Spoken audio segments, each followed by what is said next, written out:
show.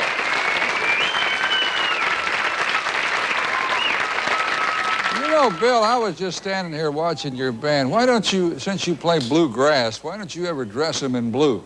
Once in a while I do. Do you? Yes, sir. Do you ever dress in blue? Yes, sir. We all have blue suits. I don't recall ever seeing you dress in anything but black. You just see us about once a month. Well, I know. That's right. How are you, Bill? I'm getting along fine. Well, I'm delighted to see you. Thank you so much. Good to see you. Is that a new mandolin you're playing tonight? That's one that Gibson let me borrow.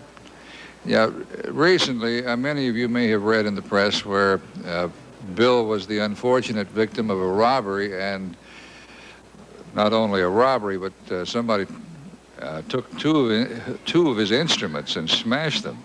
And I read where one musicologist said that one of the instruments, I think the one you played on the show the last time you were here, was perhaps one of the most important instruments in American musicology. Not bragging, Ralph, but I really believe it was. Is this the one you bought at a barber shop? Yes, sir, down in Florida. Miami, Florida. Now, how can you buy one of the all-time greatest instruments in a barber shop? That doesn't seem like the place you would go to buy an instrument.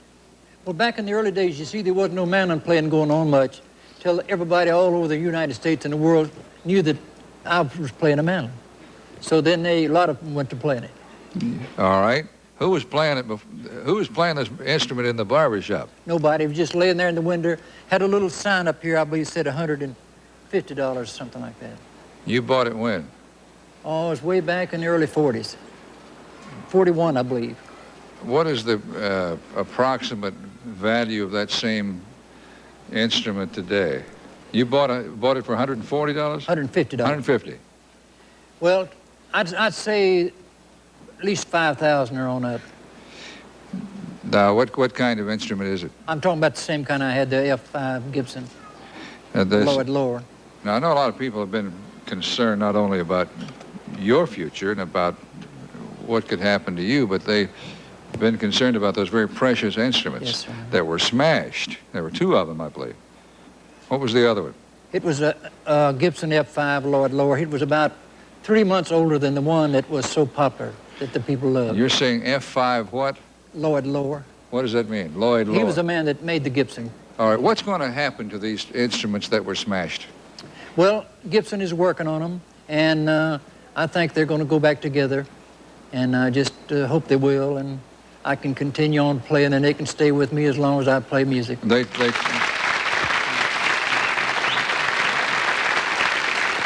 Then they have indicated to you that they are repairable. Yes, sir. Yes, sir. Is this going to be a long, painstaking repair job? Yes, sir. When do you hope to have the instruments back?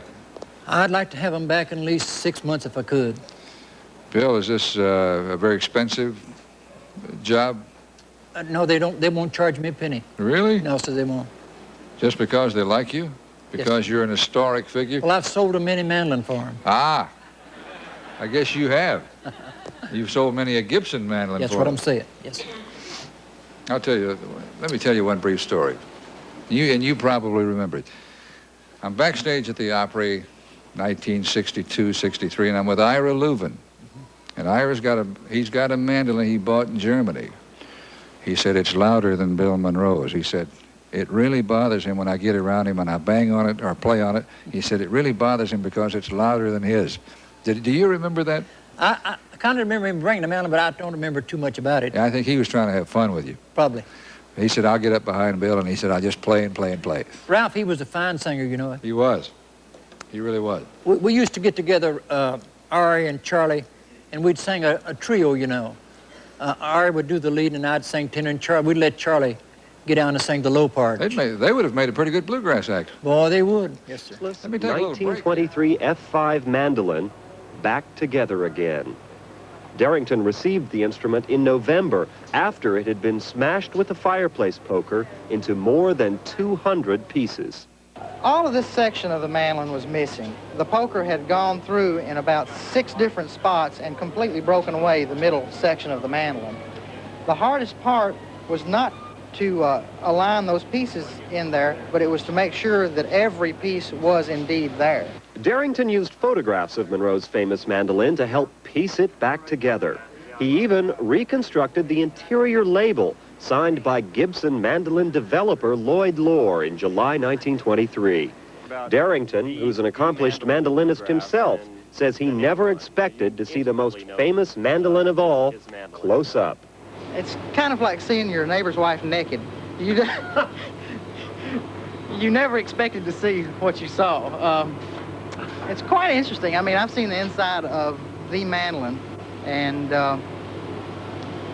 awed. I'm awed by the workmanship of the day. The workmanship Darrington has put into the repair of the mandolin also inspires awe. It is as well a service offered free to the father of bluegrass. I've never had no company in the world stand behind me and do the things that I needed done like Gibson has. But you know, I know that I've sold a lot of instruments for them, especially the mandolins. But that mandolin I had, then there was one like it in the world. I thought it was a wonderful mandolin.